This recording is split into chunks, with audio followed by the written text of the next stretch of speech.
قرآن مقدس کی 2 آیت ایسی ہے جس کو اللہ تعالیٰ نے معراج میں حضور کو ڈائریکٹ وحی کی، مطلب معراج میں ملا۔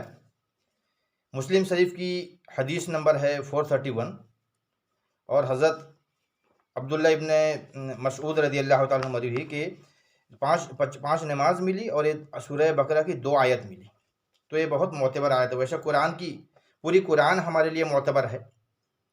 سورہ یاسین شریف قرآن کا دل جان ہے، اور سورہ فاتحہ جو ہے ام القرآن ہے۔ تو یہ قرآن شریف کی سورہ بقرہ کی جو 2 آیت ہے، اس کی خصوصیت ہے کہ اگر بندہ یہ معراج میں ملی، اور معراج میں اللہ تعالیٰ فرماتا ہے سورہ نظم میں فَأَوْحَا إِلَىٰ عَبْدِهِ مَا أَوْحَا، بندے کو جو وحی کرنی تھی وہی کی۔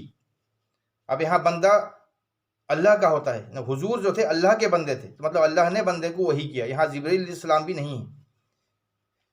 فَأَوْحَا إِلَىٰ عَبْدِهِ مَا أَوْحَا، بندہ کو سورہ نظم، بندے کو جو وحی کرنی تھی اللہ نے وحی کی۔ تو اس کا خصوصیت ہے کہ اگر اس سورہ کو بندہ صبح پڑھے، اگر وہ صبح دن بھر میں مرتا ہے تو ایمان کے ساتھ مرے گا، اگر وہ شام میں پڑھتا ہے تو رات میں اگر کبھی مرے تو ایمان کے ساتھ مرے گا۔ موت تو کبھی بھی آ سکتی ہے، اور شیطان جو ہے، ابلیس جو ہے، وہ طاق پر بیٹھا ہوا ہے کہ کب بندہ مرے، آخری وقت آئے اور میں اس کو ایمان سے خارج کروں۔ تو یہ ایمان کی گارنٹی ہے، اگر وہ پڑھ لے تو وہ ایمان کا اس نے اقرار کر لیا۔ 2 آیت ہیں، اس کو یاد کیجئے، کوشش کیجئے، رمضان چل رہا ہے، کوشش کیجئے 2 آیت یاد ہو اور اس کو پڑھیں، اور اس کو میں مطلب کے ساتھ سمجھا رہا ہوں آپ لوگ کو۔ تو یہ جس طرح سے ہوتا ہے نا، باکسنگ ہوتی ہے یا پھر ریسلنگ ہوتی ہے، اس میں آخری پنچ میں جس نے زیادہ پنچ مارا وہ جیتا۔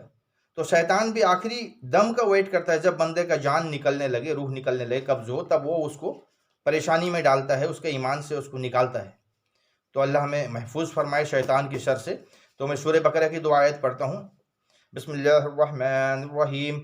آمن الرسول بما انزل الیہ من ربہ والمؤمنون، رسول پر ایمان لائے جو اللہ نے ان پر اتارا، اور سارے اور مومنین۔ کل آمن باللہ وملائکتہ وکتبہ ورسلہ، اور سبھی نے ایمان لایا اللہ پر۔ کل آمن باللہ، آمن ایمان لایا، آمن باللہ اللہ پر، وملائکتہ اس کے ملائکہ پر، فرشتے پر، وکتبہ کتاب پر، ورسلہ لا نفرق بین احد من رسلہ، اور رسول پر ایمان لانے پہ ہم فرق نہیں کرتے، ایک دوسرے رسول پر فرق نہیں کرتے۔ وقالوا سمعنا واطعنا غفرانك ربنا وإليك المصير، وقالوا سمعنا، اور بولے ہم نے سنا، واطعنا ہم نے مانا، غفرانك تو معاف کرنے والا ہے، ربنا وإليك المصير تیرے طرف واپس آنا ہے۔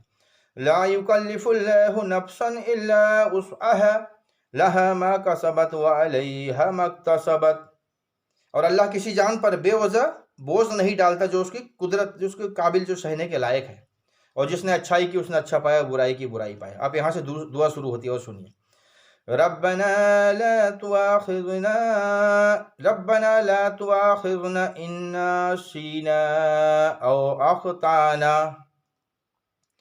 اے رب ہمارے، ہم سے جو خطا ہوئی تو اسے معاف کر دے۔ ربنا لا تؤاخذنا ان نسینا او اخطانا، ربنا ولا تحمل علينا إصرا كما حملته على الذين من قبلنا، اے اللہ ہمیں وہ بوجھ نہ ڈال جو تم نے ہم سے پہلے والوں پر بوجھ ڈالا تھا۔ جس طرح سے آج کورونا کا چل رہا ہے، ایک وبا بپا ہوا ہے، لاکھوں بیمار ہو رہے ہیں، اب ہم اس کو نہیں، ہم کو ایسے بوجھ مت ڈال، ہم اس امتحان پہ پاس نہیں ہو سکتے، بس تیری مہربانی ہے، بس تیرا کرم ہے، بس تیری توفیق سے ہم زندہ ہیں۔ ربنا ولا تحملنا ما لا طاقة لنا به، اور ہم پر وہ بوجھ نہ ڈال جس کو ہم سہ نہ سکیں۔ ربنا ولا تحملنا ما لا طاقة لنا به واعف عنا واغفر لنا وارحمنا، واعف عنا اور ہمیں معافی دے، ہمیں مغفرت کر دے، واعف عنا واغفر لنا وارحمنا، انت مولانا فانصرنا على القوم الكافرين، انت مولانا، تو ہمارا مولانا ہے. مولانا بولتے ہیں نا مددگار، مالک و مولا. اللہ جو ہے مولانا ہے. انت مولانا، تو ہی ہمارا مولانا ہے، مالک و مولا ہے. اور فانصرنا علی القوم الکافرین، کافروں کے خلاف ہمیں مدد کر. تو یہ ہے سورہ بقرہ کی 2 آیت.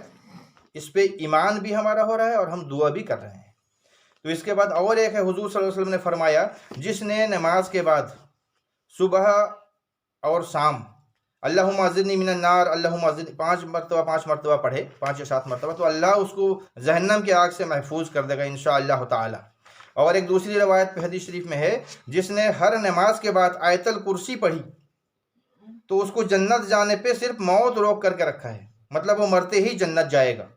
آیت الکرسی بھی دیکھیے کنز الایمان سے، آپ اس کے مطلب دیکھیے آپ کیا پڑھ رہے ہیں. تو اس کے بعد ابھی یہ دوسرا عشرہ چل رہا ہے، رمضان المبارک 2021 کے دوسرا عشرہ چل رہا ہے. تو یہ ہے عشرہ مغفرت. اس کے بعد 20 سے 30 جو ہے عشرہ نجات، تیسرا عشرہ ہے. تو عموماً حضور صلی اللہ علیہ وسلم جب 20 سے 30 عشرہ آتا تھا تو آپ کمر بستہ ہو جاتے تھے، مضبوط ہو جاتے تھے اور پوری رات جاگتے تھے، عبادت کرتے تھے. تو حضور اپنے بھی عبادت کرتے تھے اور ازواج مطہرات کو بھی جگاتے تھے، عبادت کرتے تھے. تو دوسری یہ لیلۃ القدر جو ہے وہ ایک رات جس کو مل جائے وہ 1000 مہینے کا ثواب ملتا ہے. تو اس لیلۃ القدر کو ہم 27 میں عموماً مناتے ہیں، لیکن حضور کی حدیث بول رہی ہے کچھ اور، میں بتاتا ہوں. اس کو طاق رات میں ڈھونڈیں، 5 رات میں ڈھونڈیں، کیوں نہ حضور خود اعتکاف میں چلے آتے، 20 سے 30 مسجد میں رہتے تھے. تو اور مسلم شریف یہ آپ کا یہ ہے لیلۃ القدر، اعتکاف کا بیان، لیلۃ القدر کا اعتکاف کے روزہ کے احکام کے باب میں ہے. حدیث نمبر ہے 2764 2769. اور بخاری شریف میں ہے لیلۃ القدر کا بیان، حدیث نمبر 2016 2018. یہ دونوں لمبی حدیث ہے. تو حضور صلی اللہ علیہ وسلم بیچ کے عشرہ پہ 10 سے 20 پہ اعتکاف کرتے تھے مسجد میں، اور 21 کا شام کو نکل کے آتے تھے. 21 کے شام کو ایک سال آپ نے نکل کے آیا اور صحابہ کرام کو اکٹھا کیا اور فرمایا میں پہلے دوسرے عشرے پہ اعتکاف کرتا تھا، اب مجھے منکشف ہوئی ہے، مجھے بتایا گیا ہے کہ میں تیسرے عشرے پہ اعتکاف کروں، مطلب 21 سے 30.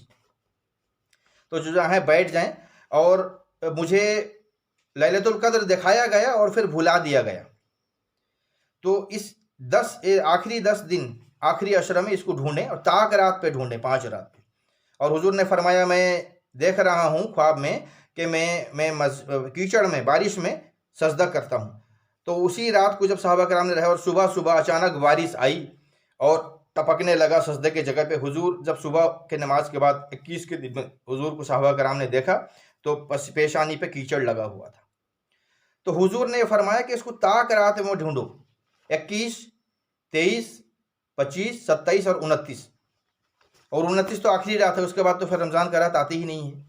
تو کوشش کریں. اور ایسے بھی آپ دیکھیے چاند کے حساب سے کہیں ایک دن پہلے ہوتا ہے، کہیں ایک دن بعد ہوتا ہے. امریکہ میں کچھ ہو، آسٹریلیا میں کچھ ہے، پاکستان میں کچھ ہے، انڈیا میں کچھ ہے. تو ہم اگر 20 سے 30 ہر رات 2 گھنٹہ بیٹھ جائیں، 10 سے 12 بیٹھیں، 12 سے 2 بیٹھیں، تو ہم انشاءاللہ لیلۃ القدر کی وہ جو ایک رات ہے وہ پائیں گے. اور وہ ایک رات جس نے پا لیا اس نے 1000 مہینے کا ثواب پایا.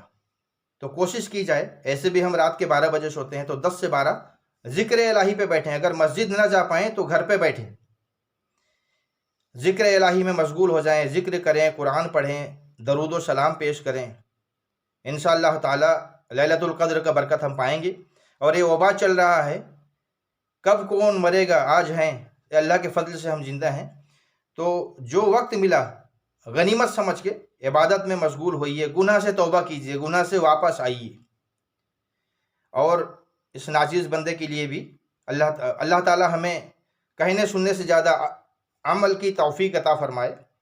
وآخر دعوانا الحمدللہ رب العالمین. اما بعد، السلام علیکم.